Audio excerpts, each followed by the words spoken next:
السلام علیکم ورحمۃ اللہ وبرکاتہ۔ بچوں کی حوصلہ افزائی کریں۔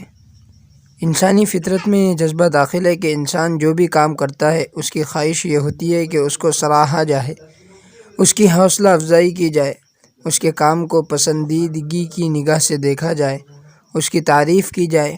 بچوں کے لیے تو والدین کی حوصلہ افزائی بڑی ضروری ہوتی ہے۔ والدین کا تعریف میں نکلنے والا ایک بول بھی اولاد کے حوصلوں کو آسمان کی بلندیوں پر لے جا سکتا ہے، ان کے اندر خود اعتمادی کو پیدا کرنے اور آگے بڑھنے کے لیے کافی مددگار ہو سکتا ہے۔ اولاد جب بھی اچھا کام کر کے پیش کرے تو اس پر بھرپور شاباشی دے، اور ہو سکا تو کوئی تحفہ بھی پیش کر دے۔ اولاد جب بھی کوئی اچھا کام پیش کرے تو اس کو بھرپور شاباشیاں دے، ان کا جذبہ سرد نہ پڑ جائے۔ رسول رحمت صلی اللہ علیہ وسلم نے ایک مرتبہ صحابہ کرام رضی اللہ عنہم اجمعین سے سوال کیا کہ مجھے اس درخت کا نام بتاؤ جس کی مثال مسلمان کسی ہے۔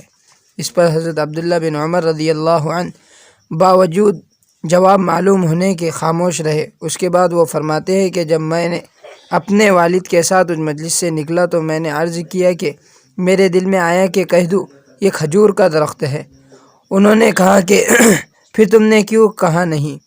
اگر تم نے کہہ دیا ہوتا تو میرے لیے اتنا مال اور اسباب ملنے سے بھی زیادہ خوشی ہوتی۔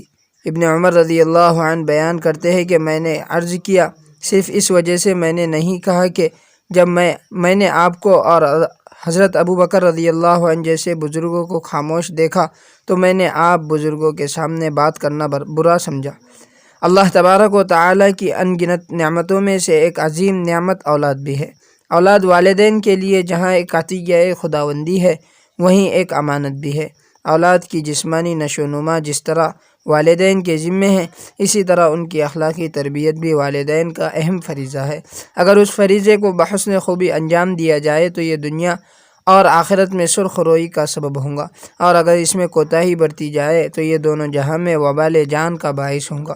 اس لیے والدین کی بنیادی ذمہ داری ہے کہ وہ اپنی اولاد کی تربیت اور ان کی اصلاح کی کوشش میں ہر وقت لگے رہے، دینی مزاج کا عادی بنانے کے لیے ہمیشہ کوشاں رہے، ساتھ ہی ساتھ ان تمام اصولوں اور قواعد کو ملحوظ رکھے جو تربیت اولاد میں مفید ثابت ہو سکتے ہیں۔